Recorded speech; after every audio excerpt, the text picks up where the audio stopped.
Nouveau jour, nouveau pump et aujourd'hui on est avec le pump violet au bakuchiol. Le bakuchiol, pour ceux qui ne le sauraient pas, le nom ressemble au rétinol et c'est normal puisqu'en fait c'est l'équivalent du rétinol mais végétal.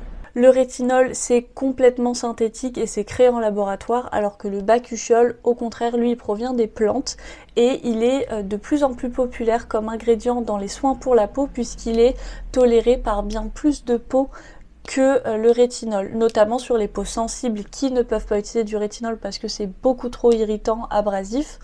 Vous n'avez pas ce souci avec le bakuchiol. Globalement, le bakuchiol, c'est pour quel type de peau? Pour les peaux sensibles et réactives, pour les peaux sèches et déshydratées, pour les peaux grasses à tendance acnéique, mais aussi matures, et aussi pour les peaux jeunes qui cherchent un traitement préventif anti-âge. Ça reste de la prévention, mais surtout sur une peau jeune, il vaut mieux utiliser du bakuchiol que du rétinol parce que ça va moins vous agresser la peau.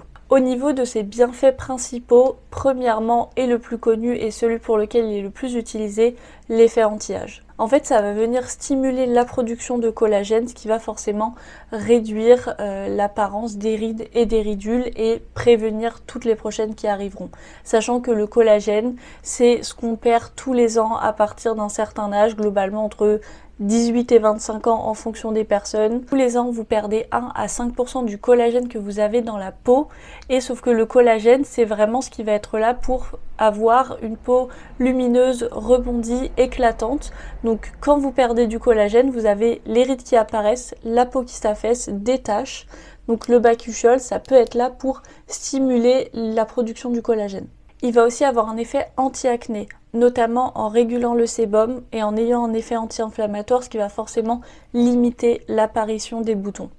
Comme pour le rétinol, ça a un effet sur l'éclat et l'uniformité de votre peau. Ça affine le grain de peau et ça atténue toutes les taches pigmentaires, donc vraiment votre peau et votre grain de peau est plus lisse. C'est notamment un produit qui est très bien toléré par tous les types de peau. Il a aussi un effet antioxydant, ce qui va protéger votre peau de toutes les agressions extérieures, donc globalement, dans les plus connus, on va avoir le soleil et la pollution.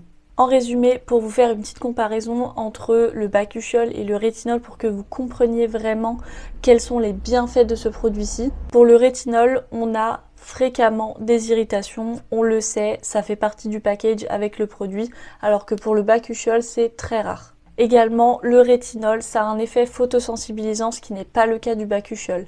Après avoir utilisé un rétinol, surtout si c'est le matin, c'est absolument un indice UV 50 sur le visage. C'est obligatoire, sinon vous avez vraiment la peau qui est à nu par rapport au soleil et vous allez juste aggraver l'apparence de votre peau parce qu'elle va être sensibilisée par tout ce qui se passe autour, notamment par le soleil.